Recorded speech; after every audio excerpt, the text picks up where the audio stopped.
Wonderful. I would like to call to order the Explore Academy Las Cruces Governing Council meeting. This is, of course, a postponed version of our January 8th meeting that is now, of course, held today, January 13th, and it is 6:06. And Linnell, can I get a roll call? Sure. Clara Riley? Here. Claire Mulhall? Here. Gabriella Graham? Here. Al Packy here. Perfect. And that is a quorum. If you would just make a note of the staff in attendance, and then we'll go ahead and do the Pledge of Allegiance. I pledge allegiance to the flag of the United States of America and to the republic for which it stands, one nation, under God, indivisible, with liberty and justice for all. Sorry, I didn't get the flag up quick enough. I'll be ready next time. Sorry, I should just have that on my computer. You're right. I keep forgetting. I should have had it up. I should have it up. So my bad. Wonderful. Okay. We're going to go ahead and move into public comment for any item that is on the agenda. So if you are a person in the, I almost said audience, attendees, whatever, that would like to make a comment based off of what is currently on the agenda, you can raise your digital hand or put in the chat that you would like to speak, and then we will unmute you.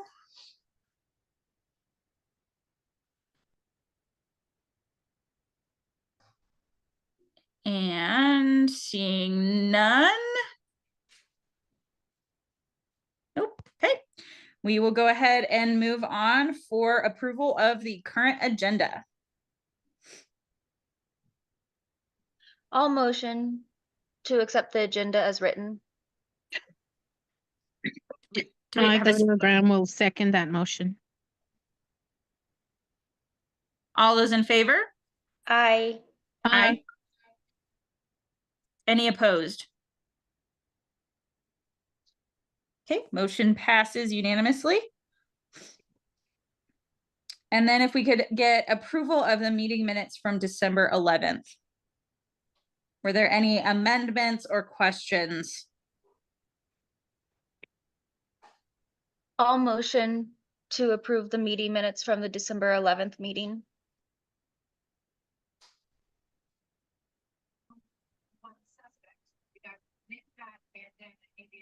I'll second that.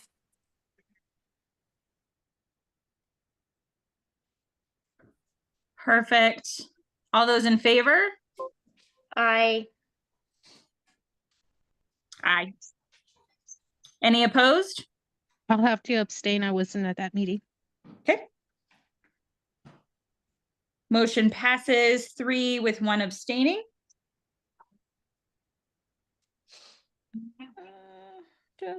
Sorry, guys.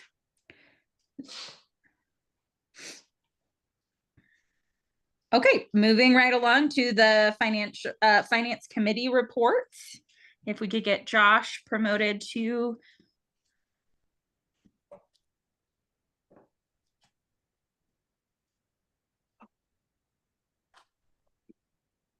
Happy New Year, everyone. Thank you for having me. I know we missed the finances last month in December, so we're going to be going over November and December's finances, the check registers, and the reconciliation. So, did everyone see my screen okay? Perfect. So these are the transactions that occurred in November. Nothing quite out of the ordinary than the previous months this year. Just had quite a bit of the Amazon Capital Services with general supplies that the school needed for the remainder of the year as a needed basis. The larger expenses are the ones that we expect monthly: rent, retirement, health, medical insurance, things of that nature. And of course, we have payroll and retirement benefits, as well as our vendor Mosaic's payroll fee for processing payroll. So in November, there was a grand total of $844,709.77. Does anyone have any questions about any of the expenses that went through in November? Yep. Seeing none, we'll move to December. Uh, since there was a break, there wasn't too much action that occurred in December. Again, the regular expenses that we usually have monthly, including explored learning services, rent. Those are the big ones. And Chalmers Ford. So this expense is for a vehicle to help with the food services. This particular expense is going to be completely reimbursable. We submitted the reimbursement this month, so we'll see this 54,000 come back to us. It's attached to a grant. So I know it's a pretty expensive and pretty alarming, but this is completely reimbursable. And again, mosaic fee, ERB payments, and payroll taxes. So December had a grand total of $818,792.42 in expenses. Any particular expenses that you all want me to dive into?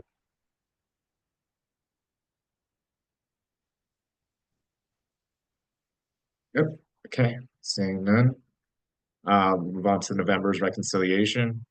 Uh, the balance began at $547,000 roughly, with the ending balance of $585,000. So pretty hefty balance to keep the school sustainable for later on when we expect the SEG to drop due to enrollment.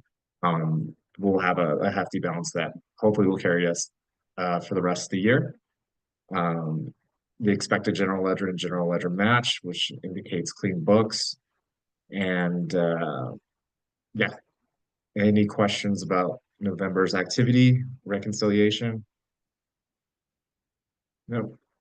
So December, our latest balance that was reconciled. Balance began at $585,000 roughly. The school had $885,000 roughly in receipts and $818,000 in disbursements that were cleared in December. With an ending balance of $652,067.32. I expect a general ledger and general ledger both match. And this is the reconciliation for December. Are there any questions about any activity that occurred in December or November?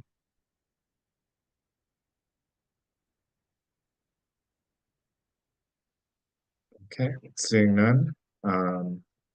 That does both the check detail and the bank reconciliation. And I on the agenda, just or we actually don't have it on the agenda, but I just wanted to make sure that the board knows that the I can't remember what we're calling it, Karen, the subcommittee that meets monthly now with our treasurer, Christine. They did meet, I believe it was like about a week ago. Yep. Yeah, Last week, yes. Yeah, about a week ago. And so there were that meeting did happen is essentially what I'm trying to say. Yeah, and Right. it's just a budget meeting that includes Christine as your assigned treasurer. I don't think we have a name for it, but maybe treasurer's meeting, budget meeting with treasurer. Yeah, I don't know. treasurer's meeting might be okay. I was like subcommittee, finance subcommittee, like sub. It's like a sub. Cool. The only reason I want to avoid that language is, as we discussed, a finance committee has to have Absolutely. 2 board members. So let's avoid that language. But it was a budget meeting to review budget and included your co-chair / treasurer. Okay. Do we have a motion to approve the financial documents? What do we normally call those? Financial reports. There we go. Sorry, brain fart. I'll go ahead and make a motion to approve the financial reports as they have been presented. I'll second. And Linnell, if we could do a roll call on that. Sure. Claire Riley, Yes. Claire Mulhall, Yes. Gabriella Graham, Yes. Linnell Packey, yes.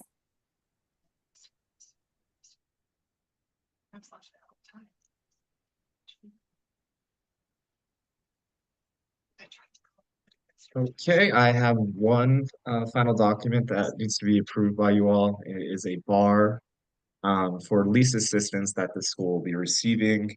So it's a grant that the school was awarded to help with rent payments, and the school is awarded $559,094. This will go to rental of land and buildings, and the function is capital outlay. Oops.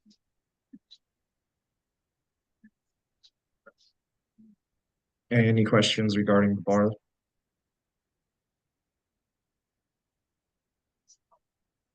Do we have a motion to approve? I'll motion to approve the bar. A I'll motion go to ahead and say, go ahead. Linnell Pahi, I will go ahead and motion and second that. And if we could get a roll call on that. Clara Riley, Yes. Clara Mulhall, Yes. Gabriella Graham, Yes. Linnell Pahi, yes.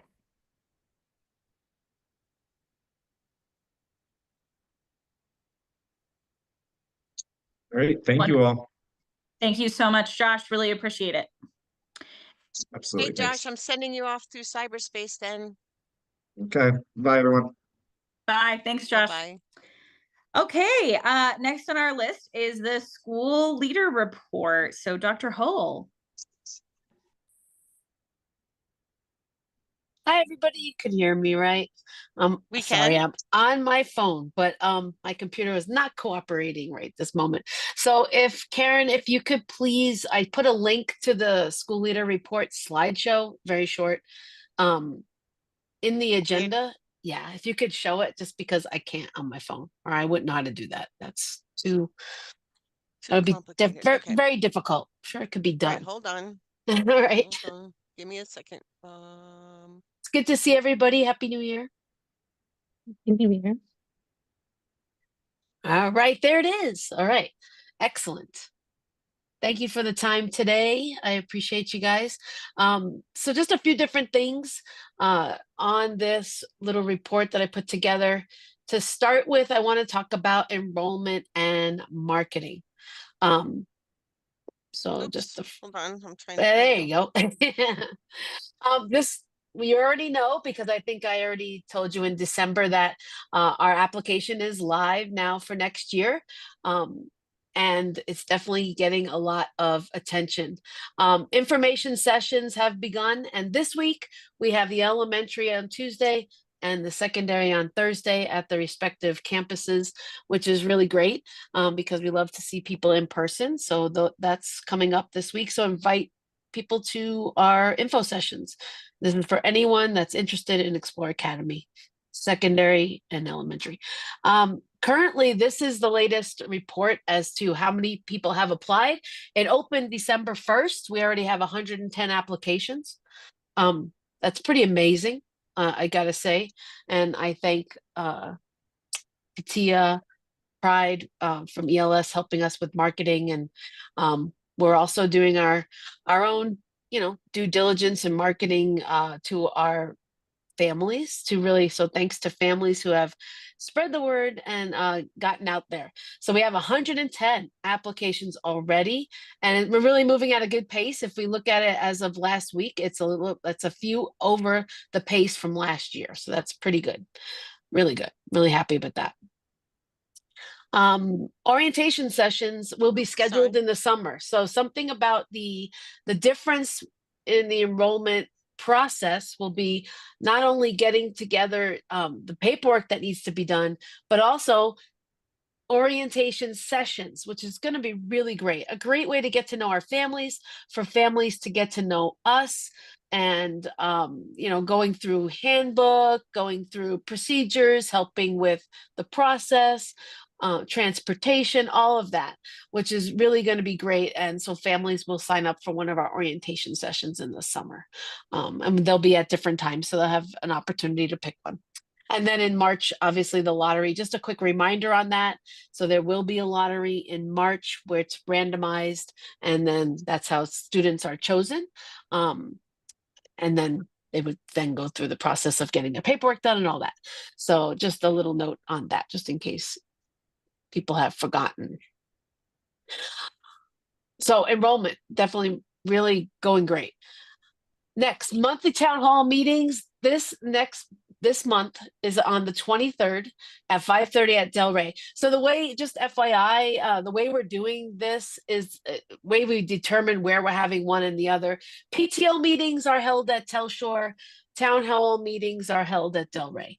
It's just easier. It got too confusing, and then families were coming to the wrong campus, and understandably so, because it just, crossing different communication, newsletters, and things.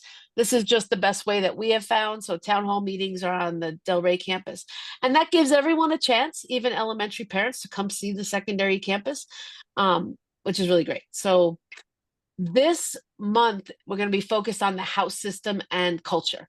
So just an FYI also about the house system, we were going to sort the kids this month. And the thing about the house system and culture is that you have to know, the leader has to know really when is the best time to do this, because culture change takes time.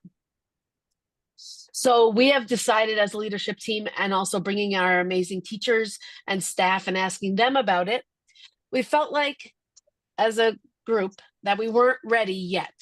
We need a little bit more teaching on it. Kids have gone through the Dragon's Grasp, which is our advisory time, and they've learned about the houses, but the teachers need more time as to figure out, okay, what does this look like in a classroom? Because there's so many facets to the house system. It's not just spin a wheel, you're in a house and that's it. It's all about how do you create that foundation and create a culture from it, which permeates everything. It permeates your classroom, it permeates the lunchroom, permeates everything. So what does that look like? And teachers really do need more information about it. And I love that they asked that. And so that's what we're going to do. And also students. Now students are excited. And so we don't want to wait too long. It's definitely going to be before the summer, so that everyone goes into summer knowing their house, and then they'll be able to add to their uniform repertoire and have some house uniform ideas and things like that. So just so you know, it was supposed to be this month, but collectively we are not ready for that. But we have determined as a group, and I don't know if I talked about this much, maybe I did a little bit, but Mr. Zapata, our assistant principal at Del Rey, and myself, we have been teaching a leadership class as an elective. And so we use that class to help get that feedback from our students, which is really great. And so they really felt like it was time to define, what does it mean to be an Explore Academy dragon? You really have to know what it means to be a dragon before you know what it means to be in a house with other dragons, right? So it's one of those things where you have to have that foundation of your mascot and your school culture. And so the kids have done an amazing job. Actually, their flavor assessment this week is to present on our Dragon's Dozen. So more to come on that next month. But our Dragon's Dozen is like the 12 top things that define us as dragons. Like how are we going to behave? What are we about? What do we believe? That kind of thing.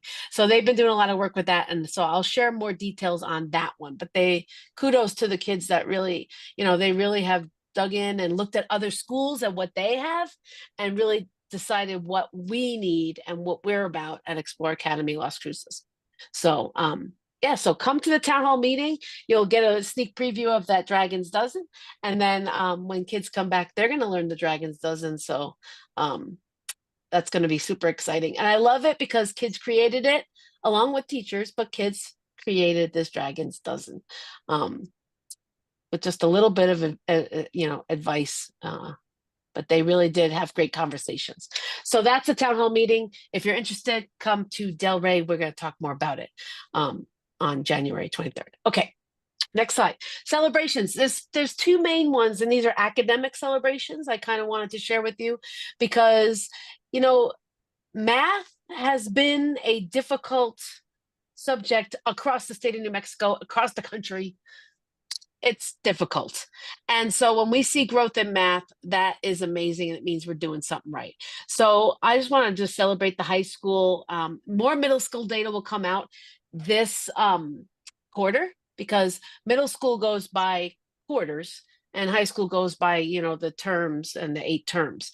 So we're finishing up a quarter coming up here this week. So I'll have some middle school data for you next time, next month. But high school core exam data, double-digit gains in high school math from term 1 to term 3. So over 10% gain. This is huge. Math is a struggle point, and when I showed the New Mexico Vistas data last time, it's a struggle point for us. It's a struggle point for a lot of schools. And to see that kind of gains, and I gotta give a shout out to Miss Timmy Agnew, who is our in-house tutor. She's our EA/math tutor extraordinaire. And so kids sign up, teachers get those kids into tutoring. Awesome. I also give a shout out to the math department. I mean, the more that they do hands-on math and they're really getting kids to work on projects in math and those flavor assessments, that's, I believe, what's doing it. Spending time doing math, meaningful math. And so that's great. Now, are we where we want to be? Not yet. We're a long way from where we want to be. But to see those double-digit gains, that's what we want. That was our goal in our strategic plan, double-digit gains for all areas. So math, going in the right direction. Second thing, elementary. This is a shout out to our Telstar campus. IMESA, so that's the state test, middle of the year, MOY, middle of the year data, 24 students grew in reading, math, and language. So all 3 areas they grew. That is really hard. Sometimes it's just math. Sometimes it's just reading. And math again, for that math to be on there is amazing. So kudos to all of our teachers at our elementary campus who are working hard on developing, all the areas. And it's about infusing, and I think it's about our model, because it's about infusing math and science in STEM, and it's about infusing reading and language arts and social studies.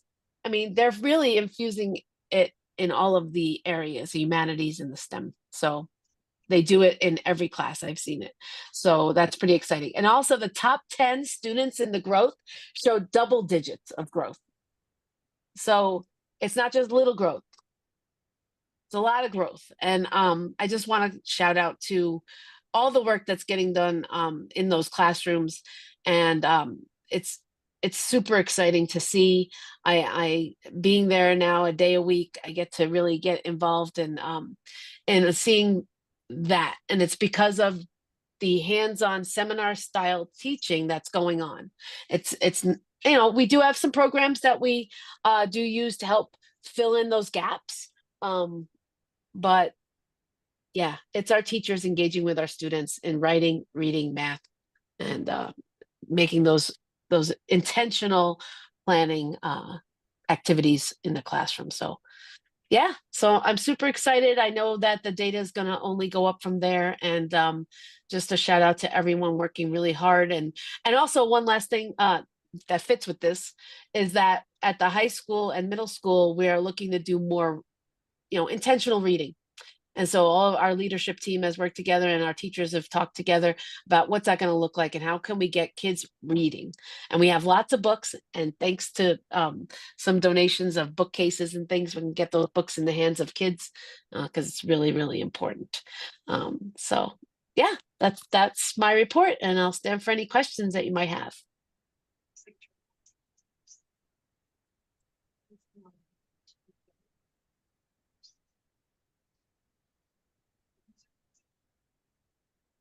This is just wonderful. Thank you so much, Dr. Hull, for that You're outlook. welcome.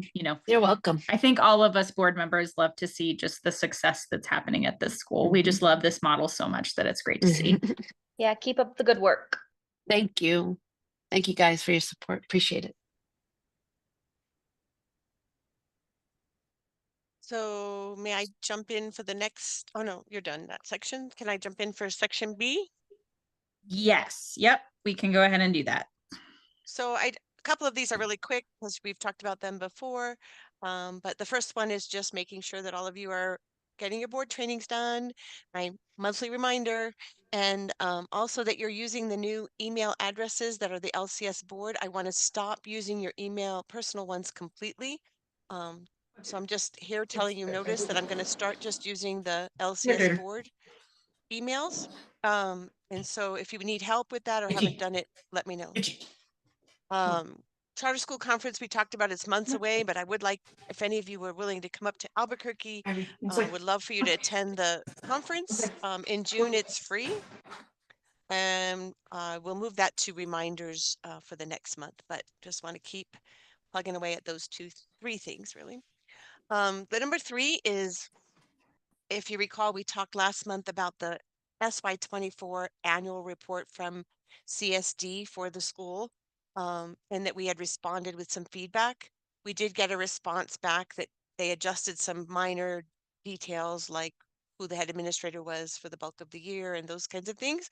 But ultimately, weren't going to change any of the ratings because they're not reviewing anything that was in the preliminary report. If you recall, we didn't realize the preliminary report was out until the week of the PEC board meeting, and we ran up to Santa Fe, but they didn't allow us to speak. So bottom line is that what you need to know about this response is that the school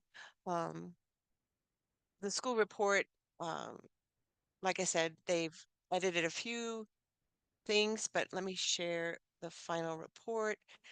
You know that we have an annual site visit every year, and that those eventually are going to feed into the renewal application, which is next year. So next fall, we'll be submitting a renewal application because your current charter contract, 5 years long, expires in June of 2026. So next year we'll be doing a renewal application. They'll be starting some trainings shortly about it. But what happens at those renewal applications is they review all your reports over each year. And so this is the report from this year.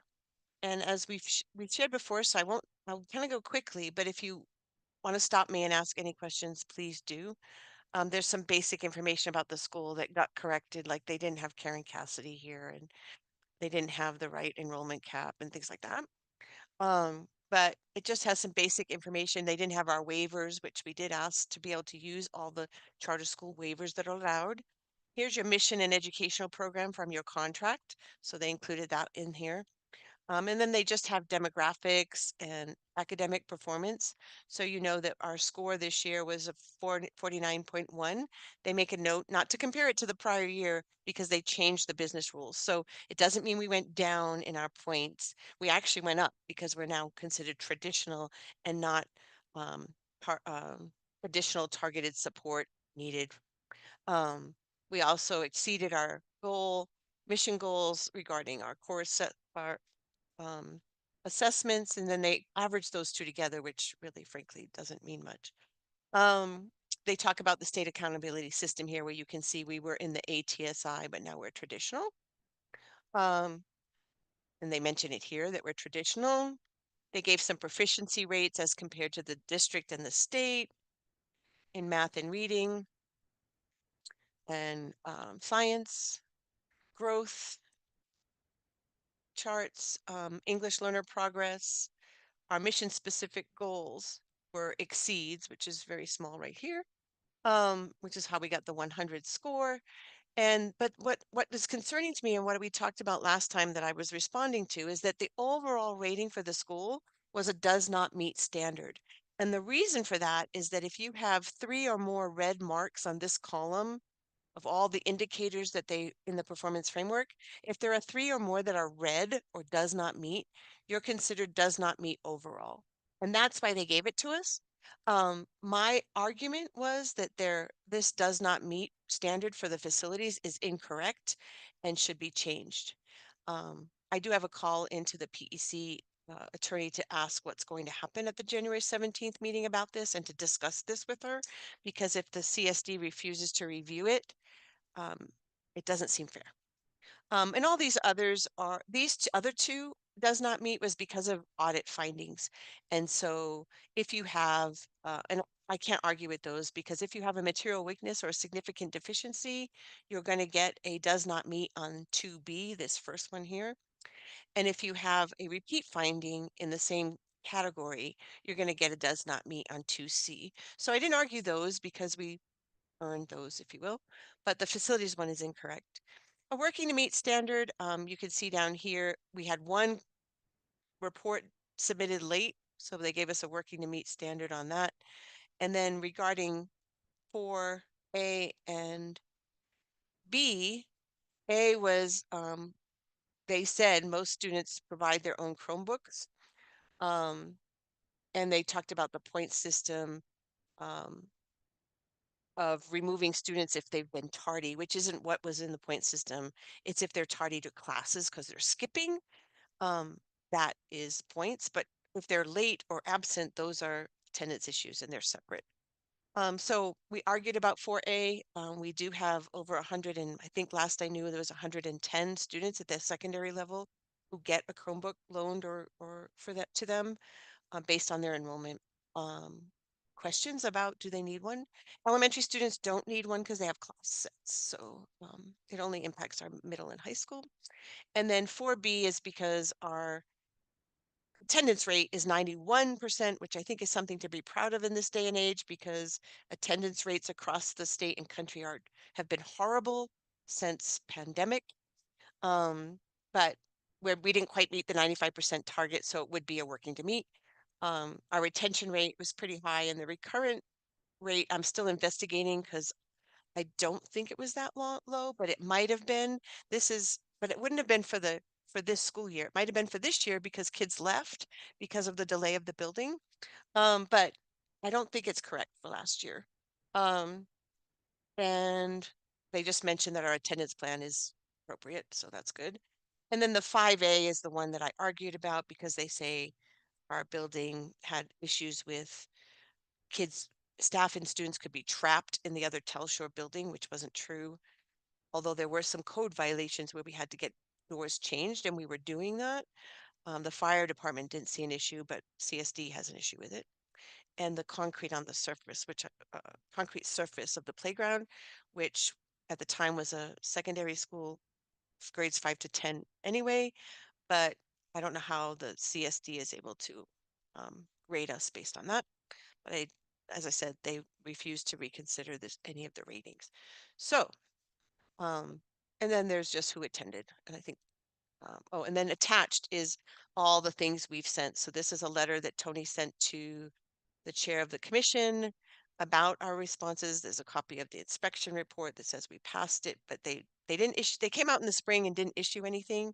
Then they came in October to give us a clean bill of health, if you will, at the Telshore building. And this is just my comments that we submitted.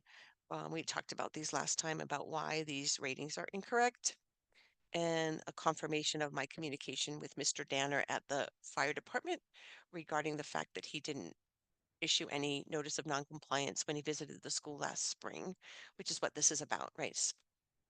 23-24 school year. And again, that and the feedback form we filled out. So it's all there for you to read if you'd like. And I also stand for questions, but really just importantly wanted you to know that because of that third rating on the facilities, we do have a does not meet standard for the 23-24 school year. Any questions for me?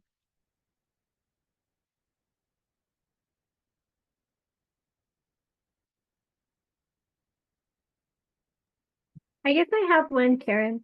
How long do you have before they can, I guess, make changes to this? Is there like a timeline, like within a year they have to respond and make edits to it, or? So when they send the preliminary report, I think they give 20 days for you to submit a response to the preliminary report. Unfortunately, the preliminary report first wasn't sent to Dr. Hull, it was sent to Miss Cassidy. And then it did go to Dr. Hull, but it either got missed or something happened. And then we didn't actually know, I think, until the week of the PEC meeting, which was after the 20 days. So it's partly on the school's fault that we missed the communication on the preliminary report. CSD won't include me because I'm not technically employed by the school. So they include your board and your school leader. So we did miss the window for that, but I think in this situation, there should have been a little more cooperation, but they're refusing. And so that's their right. But my question is if there's been a mistake or inappropriate rating. That doesn't seem fair either. So we did have, we got the final report in December. I forget the date. I want to say like December 3rd. And we had 20 days to submit our feedback, which is what you see attached. And if they, whether they make changes or not, we could ask to have it attached. And so I just said, if they do not revise the rating on facilities issue, that they attach everything we submitted. And that's why it's all attached. So the Public Education Commission will receive the report and all those attachments that you saw me scroll through. Does that answer your question? It does, thank you. And it's included with the letter of support from the fire marshal and all the other ones too. So, anyway, well, thank you. Yeah, and so that leads me directly, and if you have questions, you can still jump in, but that leads me directly to number 4. There is a Public Education Commission meeting on Friday where 2 items on the agenda, 13 and letter E is our school, and 14 letter E is our school, where they're going to review and accept these CSD annual reports. And then they have discussion and possible action regarding a notice to several schools, including us.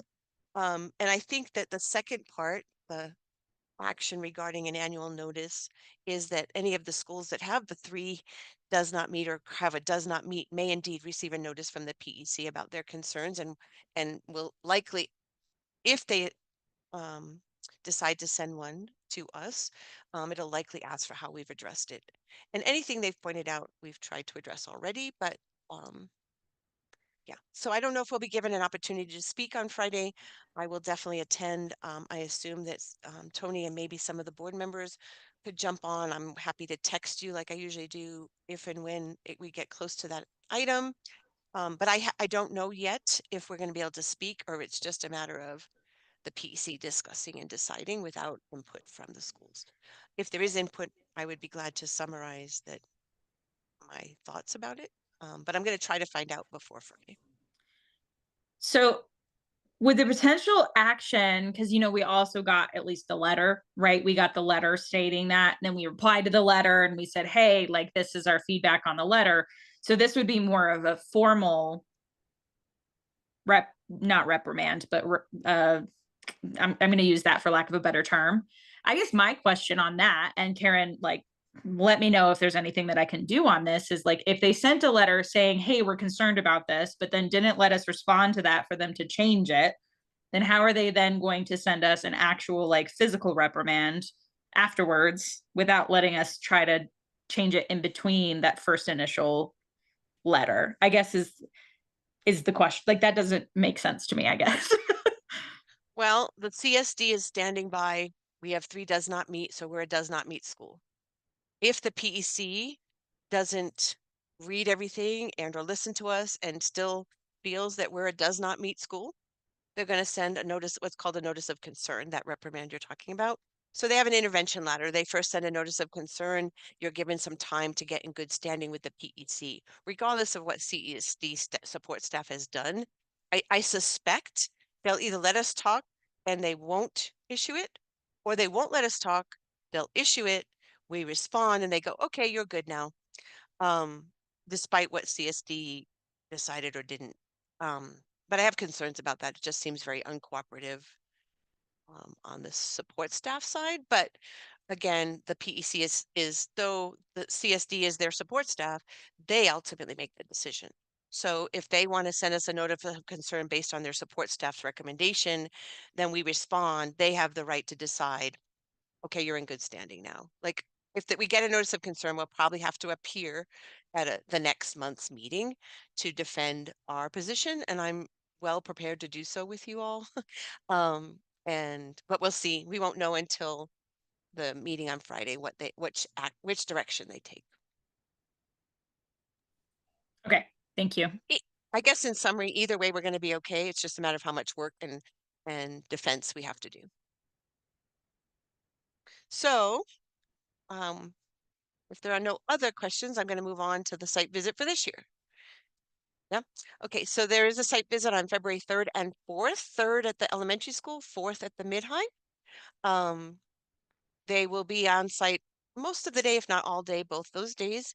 I did link the site visit monitoring protocol if you want to know what a site visit looks like. But primarily what you really need to know is I need a couple of board members to talk to them. So they always have a student, some of you know this already, but they always have a student interview, if you will, a group of students. They interview teachers and staff, and they also like to meet with board members. We can't have more than two because then it would be a quorum and it would have to be public. So we do need two board members who are willing to either go to the school, and we can work out what time works best for you all, or you can join virtually. It is usually an option to join virtually with them, but we do need two board members. So um, I don't know, Chair Rayleigh, if you want to discuss it now, if folks want to volunteer or who might be available on the 3rd or 4th. You wouldn't have to do both days because it's one school and we could work with whomever volunteers to negotiate the time. Linnell has her hand raised and it looks like Karen does too, but I'll defer to you, Chair Rayleigh. Helps if I unmute. Yes, if we have volunteers, that would be great. So Linnell and Claren, if you are available to volunteer for that, that would be wonderful. Thank you so much. I'm not sure if both were volunteering or had a question, so let's I just was make sure. volunteering. Oh, volunteering. I Sweet. should be able to Okay. make the 3rd work. Okay, so oops. I don't know what just happened to me here, but was trying to share something and I don't want to share anything. I wanted to so if you don't mind, Linnell and Claren, if at the end of the meeting we just take a couple minutes to talk about schedules and see what we can so when Dr. Hull works out the schedule with CSD, she puts the times that are best for you all. Super. The rest of the time, I've gone down to kind of check files and check on how the school is doing, and met briefly with Mr. Gomez and also with Dr. Hull and several staff members about what to expect. And we have more to do in that arena in terms of preparing everyone. But the visit is really rather simple. They just review staff and student files, walk around and check out classrooms, make sure we're actually doing what we say in our mission and education program. Um, and yeah, and so I will be there on site on the 3rd and 4th to support that. And for those of you who don't know, I used to work for the Charter Schools Division, so I'm very familiar with doing these visits from the other end. And so I've been doing them on this side of the table for a few years now with Explore. So I will definitely be there to support Dr. Hull and her staff. Okay, any questions on any of that before I go to number 6?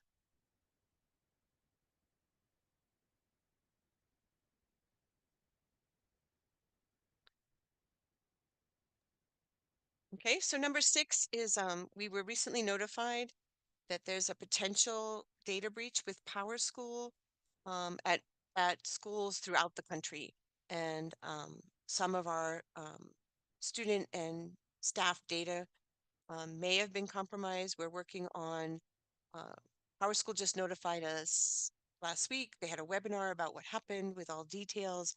Um, they said that we were not impacted at any of our Explore Academy schools, but late Friday, our IT and data team was able to confirm that some of those tables were downloaded by this hacker.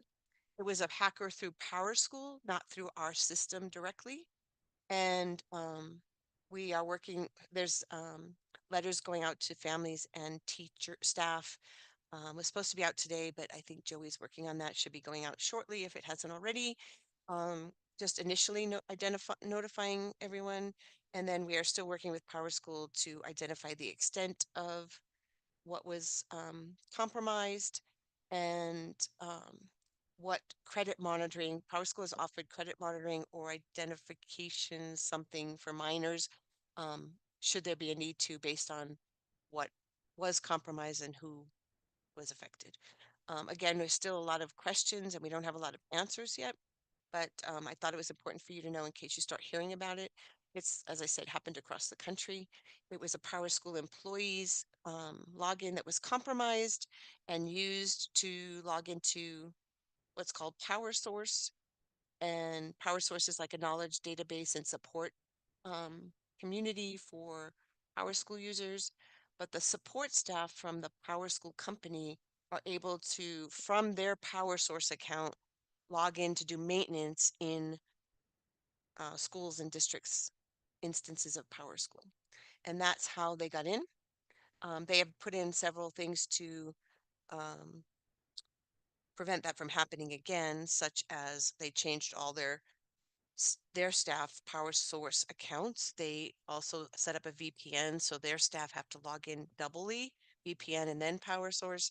They also turned off the maintenance um, window option for all the instances and are leaving it up to the schools to open when we need support from the Power School staff. Um, and so more to follow, but I just felt it was important. We had a big meeting this morning and to address the communication tools that we received from Power School. We also notified our insurance company, but this should be all covered by Power School. But nevertheless, we are required to notify of any potential cybersecurity issues to our insurance company, which I've taken care of today. So more to follow on that, but I thought it was important in case you start hearing from families or staff that that's what's happening. Dr. Hall, I don't know if you want to add anything to that or if I covered it enough. I think you covered it enough. Yeah, I mean, it was a Power School situation, unfortunate, of course, and so we're giving guidance to our families and just giving them tips as to what they could do. But yeah, number one is to inform everyone of what has occurred. So And then I'm glad Power School. Power Oh, sorry. School. Yeah, I'm glad Power School is working to remedy the issue, and it's unfortunate that these things happen sometimes. Yeah, Yeah. and Power School is as I said, providing communication templates of what needs to Mhm. be addressed. They hired third-party forensic experts, including CrowdStrike, to help them determine what happened and how it happened. And they're still not sure how the credentials were compromised, but was for a current employee. But that employee had nothing to do with it. I mean, not directly anyway. And Mhm. and they're doing more investigating and researching, and they um, have a goal of sending us more information by the 17th. So we're hoping to get more information later this week. But they didn't actually promise it would be on the 17th. That's their goal. And so we just keep checking Power School updates and any information we might have to be able to share out. And happy to answer questions on that. The last thing is also just about the board policies generally, and we have a couple later we've picked out of them to discuss. I think my only question is not saying that just because of this we should jump ship from Power Schools, but have we looked into other student information systems that are more updated than Power School, knowing that they're one of like the oldest and kind of like what am I trying to say? Like they're the oldest, so they're not necessarily the most updated for a lot of these security issues, and haven't done a huge big update to their system in a really, really long time. Like, have we looked into alternatives, I guess is the question.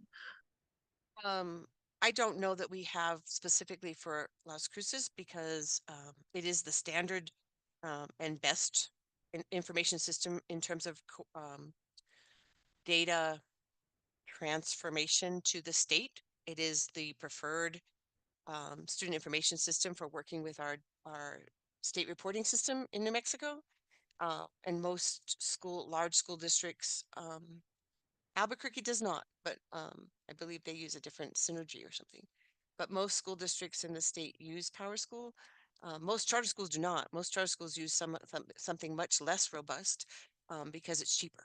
But Power School is a pretty robust program, and it's also I don't know that I would say that it isn't old. It's been around a long time, but it's been updated repeatedly. And most recently, they've even changed the whole interface. And, um, I just think this was an unfortunate miss on how the power source works.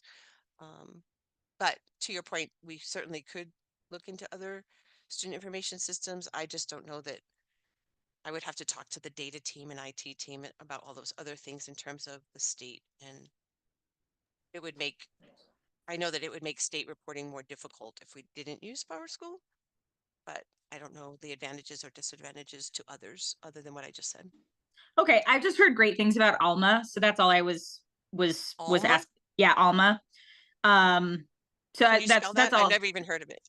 That's the only reason why I was asking. It's one of the newer ones. That has For post-secondary, right? no. It's for K-12. What? How do you spell it? ALMA. Oh, just like I thought. All right, Yep, I've never Alma. even heard of it. Just check them out. I mean, I'm not like pushing anything. I was just wondering if we had or not. Yeah, no, I do know, I've personally used Infinite Campus with another school because in Nevada that's required. I do not think it's, I mean, I would like to merge some of PowerSchool and some of Infinite Campus to make the best product, but I don't have the time to come up with that. And I know of Synergy, and then, like I said, less robust and less, some even use Excel spreadsheets, I mean, we're not going there. But I'll certainly take a look. I'll share it with the IT team. Thanks. Yeah, no, not a problem at all. Okay. Sorry, I think I got lost. Give me one moment to find the agenda again. Yeah, we're up to the governing council business now, unless anyone else has questions for Perfect. me. Thank you so much, Karen. Appreciate it. So,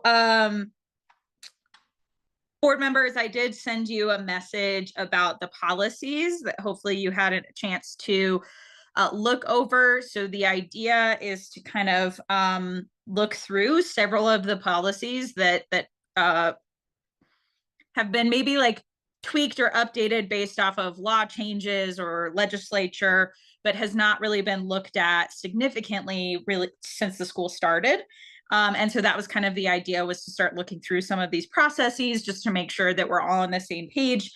In addition to just being more educated ourselves as the board on what the policies are for the school. So the idea is to try to look through these policies, a couple, that we find are going to be really, really important, but then encouraging all board members to look through all of the policies that were shared with you. So there should have been a Google folder that was shared with you with all of these school policies to look through. So for today, we did want to look through the complaint and grievance policies and forms for both civil rights and general concerns. So just opening it up, did we have any comments or concerns based off of the policy, or any thoughts for edits or changes on that? Clara, the only thing I just want to bring up is that I know that the complaints come in to either the administrator or the principal, but if a complaint comes in and it involves, let's say, somebody who is related to that person, a conflict of interest kind of deal, should that be noted on here or not? You mean if it comes into the head administrator and it's a relative of the head administrator? If it comes in like to, well, even like if it comes into the principal and stuff, and let's say that the complaint involves a student that's related to that person, should that person excuse themselves from taking that complaint and, as a conflict of interest, and give it to somebody else, or should that be addressed in this or not? It wouldn't hurt to address something like that. I don't know how many, but we could certainly have head administrators or principals who are related to a student, as well as board members, right? Also, Yeah. so did you have an idea of where that should be included in the policy? I think it's just where it says complaint intake and process, the informal phase. Okay.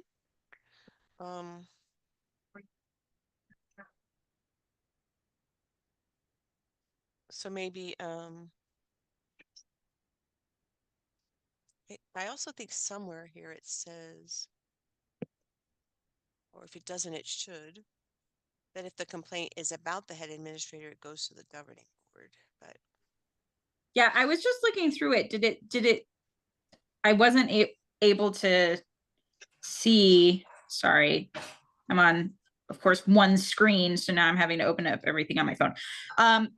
Here, let me share it. Yes, please, that would be great. So I'm in the civil rights one, but we could add it to both. Are you seeing civil complaint and grievance civil rights on your screen? Yes. Okay. Yes. So I'm up to where she was talking about, Member Graham, complaint intake and processing informal phase. So we may want to say, I mean, I still think informally it should go to the head administrator, even if it's about like you start with the lowest level of complaint, right? You start and work your way up. But in terms of if it's a complaint about a relative, generally I don't know that people are filing certainly not a civil right complaint. Well, I guess they could be against a student. I guess they could be.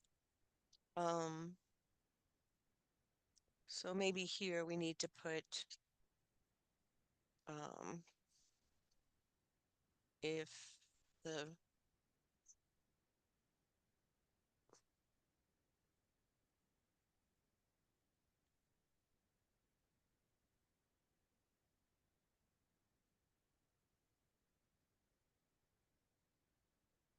complaint references and a relative of the head administrator. I mean, I guess if it's a relative of the principal, it should go to the head administrator. It's a relative of the head administrator, then what?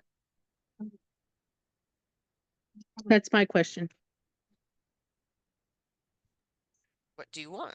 In the informal process, I think the principal may be appropriate, but I do think that in general, anything that is about the head administrator or involving the head administrator should come at least to the board chair originally. Okay. Well, but if they haven't discussed it with the head administrator, not a civil rights, yes. The general concerns though, you would send them back, right? So this one's civil rights. So let's think of it from a civil, those are like, you know, they've been abused, sexual harassment, discrimination, something really serious along the protected classes is this one. So this one, if the complaint is regarding, I thought this was somewhere though. Well, if not, I'll have to look, but if the complaint is regarding the head administrator, it should go directly to the governing board. If the complaint is references a relative of the administrator, it should what? First be at this point, maybe be directed to another administrator. Yeah, yeah, I think that would be appropriate. Or that administrator Recuse themselves. Shall recuse themselves, and the complaint should be directed to another administrator. Okay. And then the formal phase.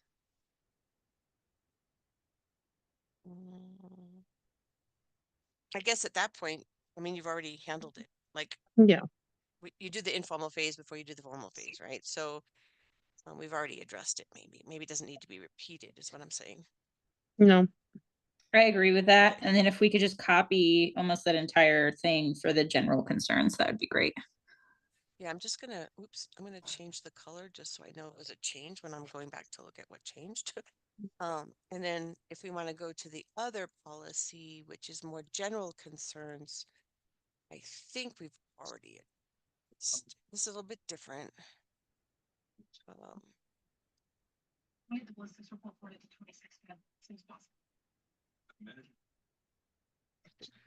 So we start with the principal. Somewhere in here, I know it does say.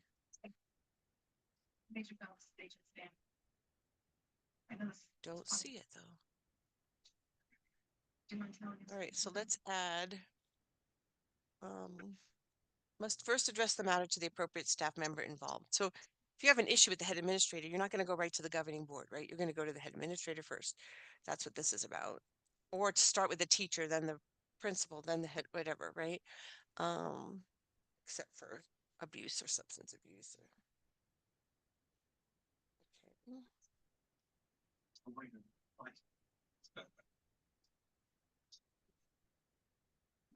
This sort of covers that if it's a sexual harassment in which the supervisor is subject, they go to the next upper level. So head administrator would go to governing board, principal would go to head administrator. And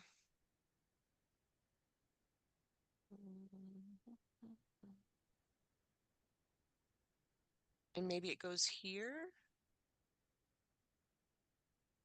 because now we're talking about you've tried to solve it informally and now you're going to a formal written grievance.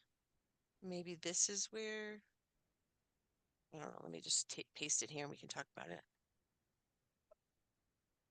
It's at this point that if it's about the head administrator, they couldn't solve it with the head administrator, they go to the board. And if it's about a relative, the principal would have to recuse himself and send it to another administrator.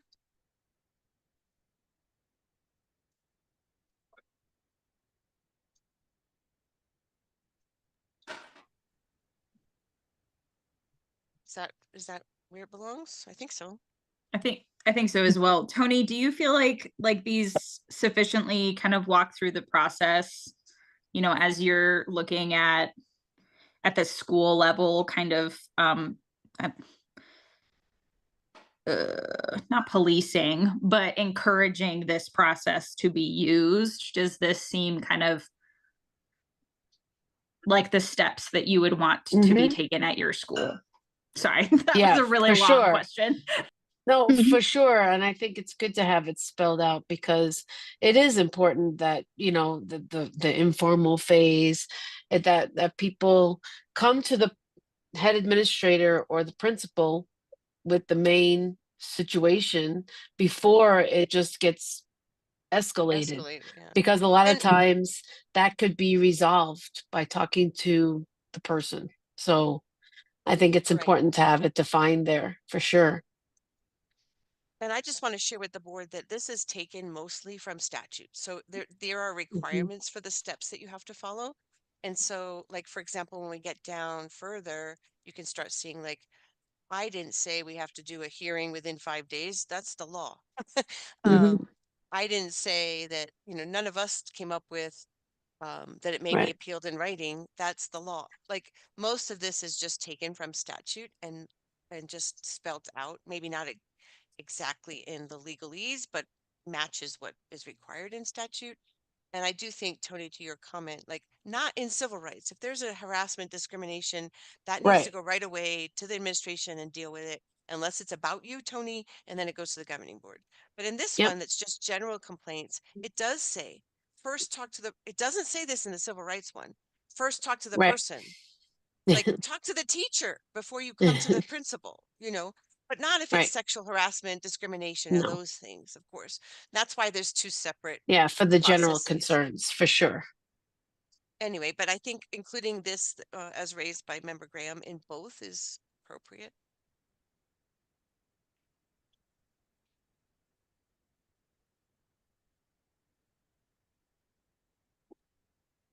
Okay, any other questions or comments from the board on these policies?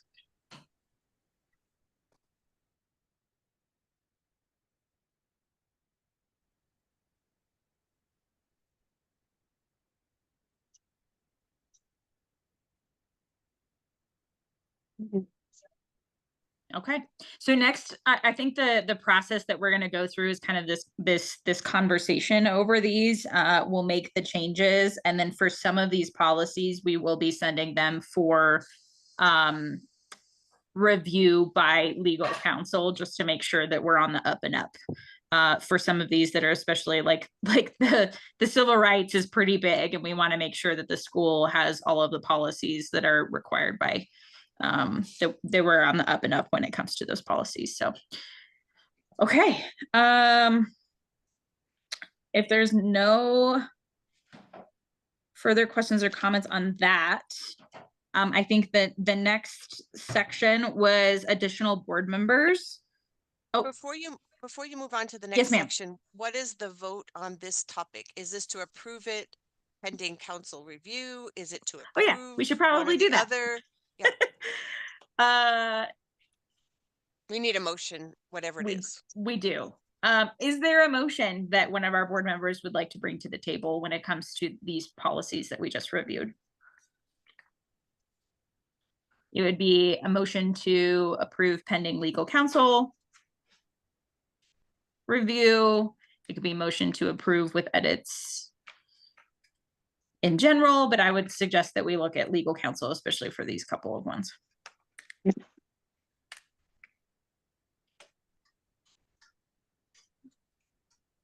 I'll motion to approve the policy and the forms for the civil rights and the general concerns pending edits by legal counsel. I'll second. Let's do a roll call on that one. Okay. Clara Riley, Yes. Clara Mulhall, Yes. Gabrielle Graham, Yes. Linnell Packey, yes. Motion passes unanimously. Thank you. Karen, do we need to vote to increase the board size? Yes, it would be wise to do so. Your bylaws give a range, and I gotta go check, but I think it's 5 to 9. Okay. But yes, you should probably vote that you want to increase it to whatever effective in a future date, so we don't get called by CSD as to why we don't have those members yet appointed. But if there is an interest in expanding the board, I think it would make sense to have a vote documented, but I would propose or recommend that it be for, if I were making the motion, it might say something like, I move to increase the number of board members from 5 to 7, effective no later than July 1st, 2025. Something like that. Should we wait until we have other people interested in being on the board? That way, if we do like July 1st, let's say, and no one else has been interested, then do we have to revote to go back to 5?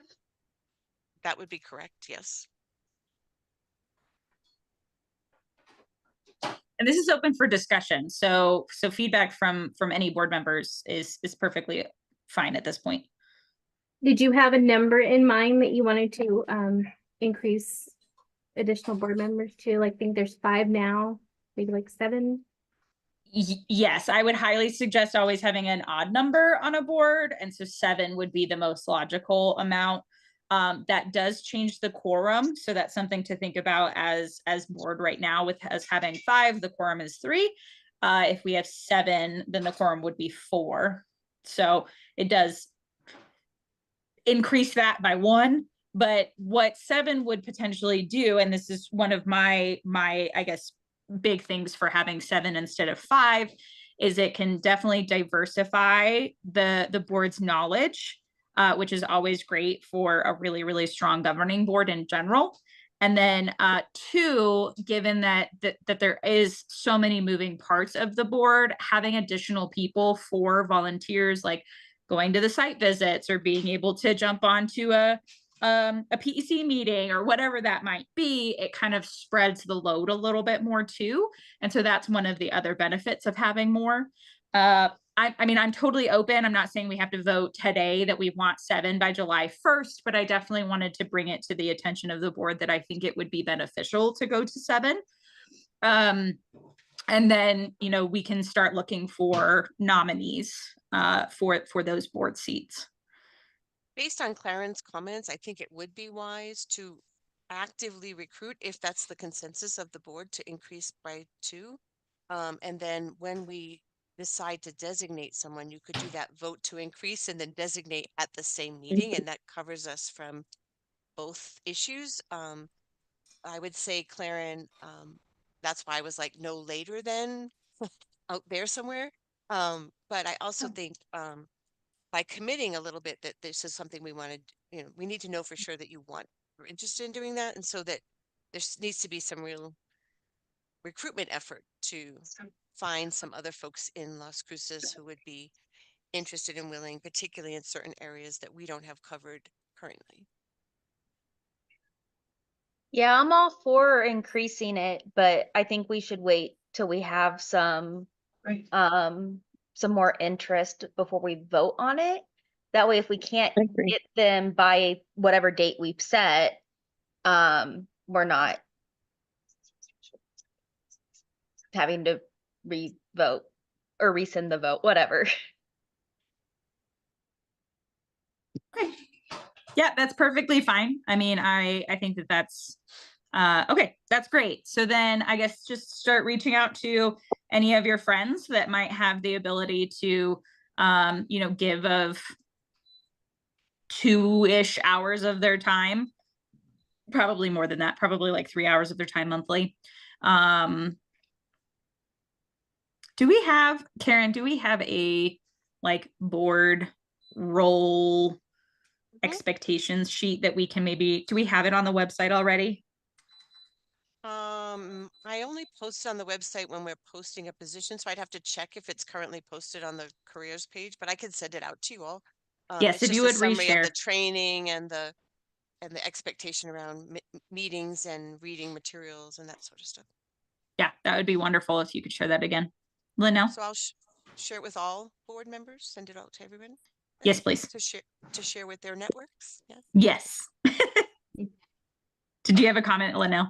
I did, because my mind's spinning and I'm thinking of maybe like 2 people right now. And I remember how I got in there is with a resume. Is that what I request for? And then we talk about it at our next meeting, or how do we I would I think we had propose. talked, recommend somebody? sorry. No, go ahead. Sorry, Chair Claire. I thought, I think that we had kind of discussed maybe a resume and then a letter of intent or something of stating like why they want to be on the board would be beneficial, especially if we get multiple applicants. And so that those would be, so not necessarily like a cover letter, if you will. This isn't necessarily a job, but a letter of intent would be really great if we have multiple, if we have 4 people or 5 people and we have to choose 2, right? Which would be a nice problem to have. But It yeah, would be. so just, and I would recommend just send it to the board email or to her, I guess, directly, but we could use Clara has access to the board LCS. It's on the I website. don't know if this is something I say now or I need to say later in the board comments, but can we leave this on our agendas for the foreseeable future? That way, if we're Leave. getting resumes or something, it's already on the agenda for us to review or talk about. Absolutely. I can do that. Okay. Any other comments or thoughts when it comes to additional board seats? Definitely be thinking about some people, diverse backgrounds is great. Having, we have several people on here that have diverse backgrounds in general right now. So I don't feel like we're like super heavy on one side, but absolutely start thinking about some of your friends that might be interested in or acquaintances that might be interested in it. Okay, so next was the head administration admin evaluation process and form. So we kind of had already discussed this previously. And I believe we at least said that we were going to like look into it. I think you gave board chairs and Tony kind of some of the authority or a directive to look into this and kind of determine what was suggested. And so I think that this was just more of a discussion on that if you had any questions, and then also just like formalizing that this was essentially what we were going to use going forward. Well, I did link a document there with some of the key things that have been discussed thus far by this board. So it started on July 10th about maybe using the strategic plan and key objectives. And then we talked about that they were still in progress with that strategic plan, and that you want to align with it. That was in October. In November, I know Dr. Hall asked that at least be a combination of the Excel New Mexico, which is the new replaced what used to be called the HOUSSE system for administrators. I think my concern is that we're already in January and haven't really provided specifics as to how she's going to be evaluated, and probably can't do so until the strategic plan is developed in terms of the original idea. So anyway, I would ask that you review those notes there, and I think it's been suggested that you either go with the Excel or set some specific goals for this year with Dr. Hall, and then we can revise future ones based on the school strategic plan once that's available. So I defer to you and Dr. Hall, but you asked about if it was approved and what was approved, so I provided those notes there.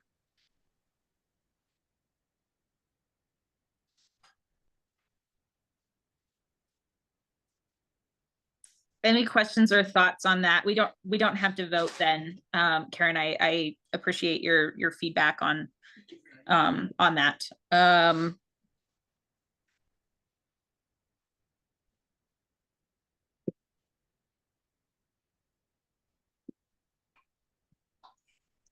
I did feel like the Excel New Mexico was very much close to what we had originally been evaluating the head administrators on.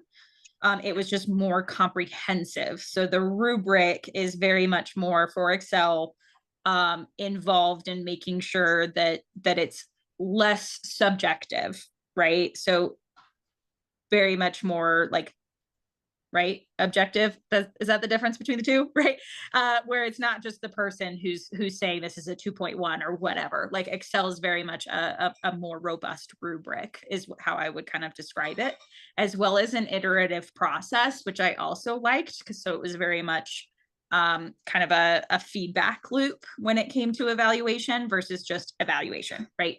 But our current one has, of course, a rubric plus the strategic plan things. So we don't necessarily have to approve anything necessarily, but we could certainly say that we would like to incorporate some of the Excel New Mexico into this year's evaluation, keeping the current evaluation system, and then next year kind of revamp and maybe more closely align to the Excel. Or we could totally table this and y'all can look at this and we can come back to it. But I want Tony to know that like Excel or the current Explore Academy evaluation is going to be what she's going to be evaluated on. And I know it's been said, but when is this evaluation done? It's annual. And then there's also like some formative evaluations that occur as well as some formative feedback. Yeah. So what's Components. the month that this is? We generally try to finalize it by May or June, because then you're determining her contract for the following year. Yeah. Okay. So usually it's at the end of the school year that the board finalizes an evaluation, and the board chair and Dr. Hall would sign it. But you did already say that formative stuff that, the quarterly reports and the data that ELS shares with you all would be incorporated somehow, but that ultimately it's your decision in terms of how you want to evaluate your head administrator. And so she asked for the Excel New Mexico. So I think I agree with that as well. I like the objectives in the Excel. It's more personable and it's based off of self-evaluations and all. Mm-hmm. I really like the way it was formatted. I agree. So are you wanting to? I think that then would be do we have a motion then to approve utilizing the Excel New Mexico rubric in conjunction with strategic plan goals at this time, or are we just wanting to do Excel New Mexico this year and then revamp again? I guess that's the big thing here.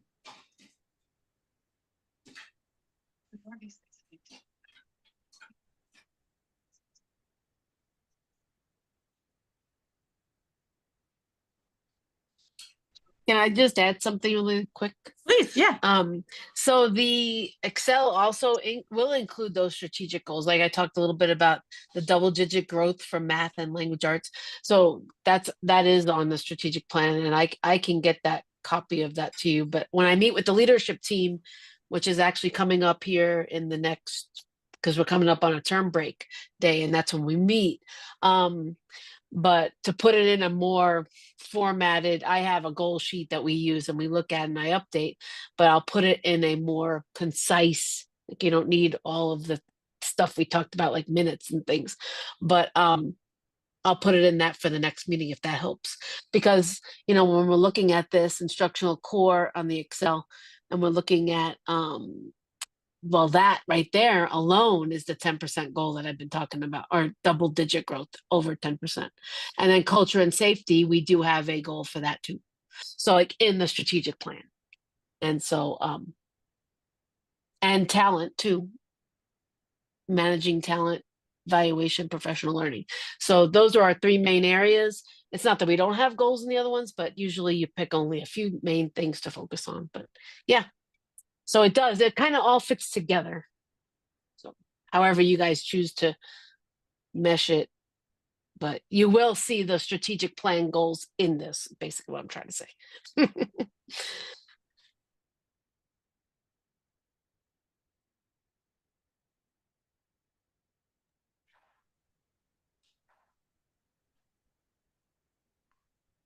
Do we have there's several motions that could potentially be on the table. So we have a motion where we could just say we're going to move forward with Excel New Mexico. You have a motion that we're going to do the current and just leave it as current. We have a motion to combine the current with Excel New Mexico in partnership with Dr. Hull. Or we could totally just table this and talk about it later. But again, I would like Dr. Hull to at least know what she's being evaluated on.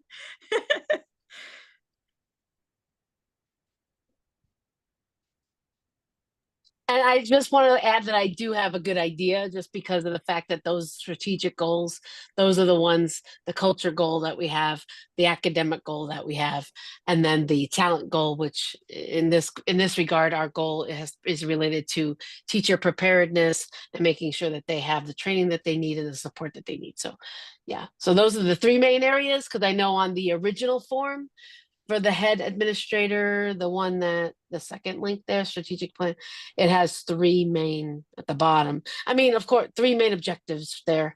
And those are the three objectives that what we chose, and I chose with my team. But of course, all these other things are important too: the organizational, financial management, operations, and all that.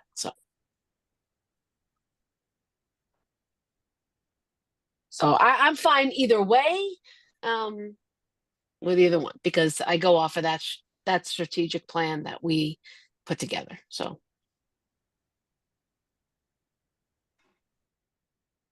it sounded to me like we just need to document if Dr. Hull is already working on some strategic plan goals, then we just need to document those along with the Excel New Mexico, which ELS data will feed into, because the ELS evaluations are very aligned, well, similar in nature to what's in Excel New Mexico in terms of leading a school, right? So you could do what you originally planned. It's just that we need to document the ones that Dr. Hull has identified. But I don't think we need to identify those in an open meeting what the strategic goals are, right? We just have to say No, we're going to but you utilize the strategic plan and Excel New Mexico, or the strategic plan and the current ELS, whatever it is. yes, as long as you then come up with a form so she hasn't Right. documented that. That's yes. Okay. Gonna give this a try. I'm gonna motion to do a blend of the Excel New Mexico administration evaluation with the strategic plan that is being worked on to evaluate our head administrator. Did I check off everything? Yeah, with the goals to be, uh, the specific goals to be finalized by Dr. Hull and Chair Rayleigh. Okay, for the specific goals to be determined by Dr. Hull and our co-chairs. Do we have a I second? will, I will I second. will second. Go ahead. I And will, if we could do I will a second that. roll call on that? Yes, Clara Riley, Yes. Clara Mulhall, Yes. Gabriella Graham, Yes. Linnell Packey, yes. Motion passes Perfect. unanimously. So then, Tony, we will be in touch to go over exactly what that looks like. Okay, so then the last thing that we have today, besides public comment, of course, would be the facility refinancing closed session. Do we have a link for that, Karen? I do. Let me send it to you, and I'll send you both the invite and stick it in this chat. You will need to take your vote before you guys all leave, however. Yes. I'll motion to Um, move into closed session. We have a second for that. I second that to go into closed session. It looks like Linnell froze. Yeah, we might want to check on Linnell right now because I don't know what happened there. She's Nope, gone. Let's she wait a left. second. Yeah. And Am I clicking that link or am I waiting? yeah, who needs to go into that So that'll be meeting? board members and Tony, and then Karen, would I be able to text you? I know Justin's in the audience, so of course we can bring Justin in You want to if text there's me when questions. you want to text me when you want Justin in? Is that what you're That saying? would be great. Yep. Yeah, Would that's that be fine. okay? It's fine with me. Could Linnell have already moved into the other session? Mhm. Let me no. No, okay. I have it open on my other computer over here, so Oh, no. there Oh, she there is. she is. Yay, she's back. I dropped my computer. Okay, no. so Claren motions to move into closed session. Do we have a second? Go ahead and second that we move it to closed session. All those in favor? I Aye. Any nays? Perfect. See you on over there in the other cyberspace. So it's in the chat here. I also sent you all an invite, including Dr. Hull, and Justin, so he can be in the waiting room if he wants to. And then you don't even need to text me. You could just let him in. That's perfect.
okay.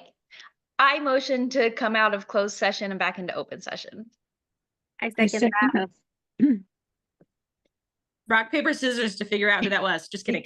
All those in favor? Aye. Any opposed? Perfect. There is no action from our closed session, and the only things that were discussed were those allowed by the closed session statute.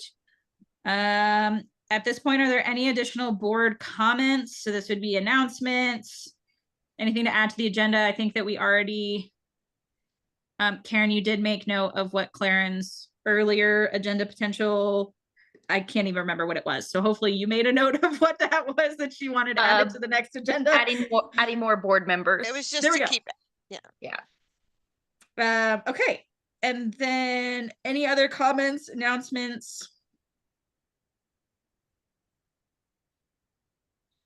Perfect. Last would be public comment for any item not on the agenda. So are there any people in the, I think it's just Mr. Zapata in the in the attendees list.